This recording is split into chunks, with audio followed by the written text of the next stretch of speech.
Now, the great thing about exploring strange and unusual and haunted locations that you encounter people doing the exact same thing. Strange and unusual and interesting people.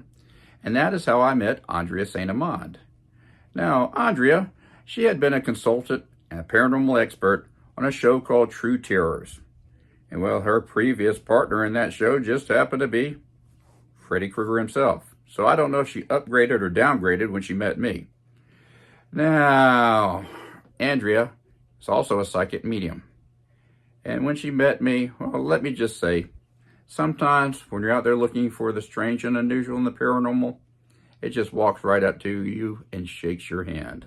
Help! Oh, God. So, would you like to tell folks how we met? Sure, I would love to. We met at the Old City Jail in Charleston, South Carolina, and I was starting to give a tour. Now, the tour starts out in the parking lot, and I had about 20 people in tow, and I'm leading them around to the door where we go in, and suddenly I see this man from a great distance, and didn't know who he was, but my heart started pounding out of my chest. Yeah. I actually didn't know what was happening because it was almost like time had stopped for me and I couldn't hear anything. My heart is pounding and I noticed that I was staring at his legs. He had shorts on, it was the summer, and I didn't know why. I did figure out there's maybe a tattoo that I'm looking at, but I was way too far away to see what I was really seeing. I knew though that I had to keep going and give my tour and entertain a bunch of people, so I had to snap out of whatever was happening to me, give the tour. And in the tour, I completely forgot the experience I had had in the parking lot. I finished the tour, I come back outside, and I was told that the person I had seen in the parking lot was Bruce Orr, the famous Bruce Orr. The man, the myth, the legend. The legend. Yeah. The man himself. We already knew the myth and the legend. Well, actually, I didn't know you, but I knew his name because I'd read several of his books, and I was really excited to finally meet him in person. So I thought, wow, I'll hang around for a little bit and see if I can introduce myself. You had already started another tour, and so the tours kind of rotate around. So I needed to wait about 15 minutes for Bruce to finish his tour. Now, I, again, had completely forgotten my experience when I first laid eyes on him. But when Bruce finishes his tour, leads his crowd back out into the parking lot, I have the same experience all over again. Time felt like it stopped. I couldn't hear. My heart starts pounding out of my chest, and I couldn't speak. It was a bit of a... I have that effect on women. It was terrifying. It wasn't fun at all. It was absolutely horrifying. By the time I have that effect on women too. I believe that. By the time he comes up to me and I'm able to hold out my hands are all sweaty, and the only thing I can get out of my mouth is, we have a lot to talk about. Now, fortunately, you went along with it, and he didn't think I was just a raving lunatic. Maybe he's used to fans gushing all over him, I'm not sure. But he said, fine, how about lunch on Monday? Now, we ended up not having lunch Monday. Do you want to tell them why? Well, when we met was July 13th.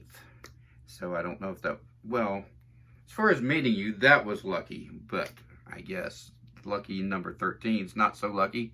The reason we did not meet is because 3 days later, while I was on a dive project in the Cooper River, I had a heart attack.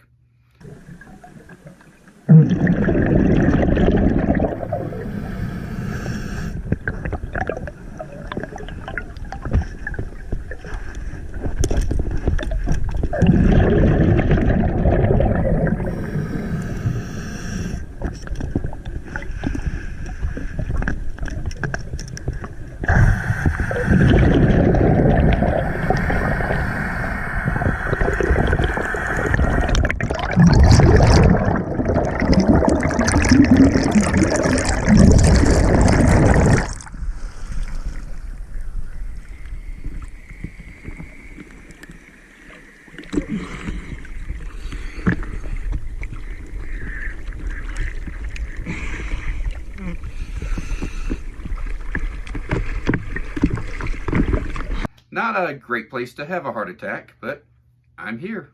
I made it back, so maybe a little preparation A Well, little divine intervention and a little preparation. tell him what's on your leg and what I was looking at. So when I first laid eyes on him, specifically, I was looking at the outside of his right calf. So what is on the outside of your right calf? I have a dive tattoo. Diver down flag. I had symptoms of a heart attack while I was staring at his dive tattoo, and that's why I couldn't I couldn't speak when we first met. Bruce then, on the day we're supposed to have lunch, emails me and says, I don't think I'm going to make it to lunch. And when I found out what happened, I emailed him back and I said, if something happens to you before we meet, I am going to be pissed. No, actually, I think I said, if you die before we meet, I'm going to be really pissed. So you better make it to lunch.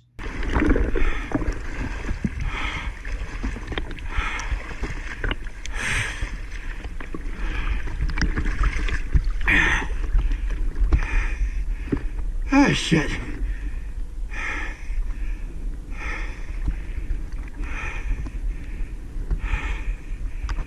And you made it to lunch, and here we are. I did. So, basically, I would say, starting a partnership with somebody that when you first meet them causes you to have a heart attack 3 days later, and her previous work partner was Freddy Krueger, this is a perfect partnership. Let me tell you, it's going to work well. So we hope you guys enjoy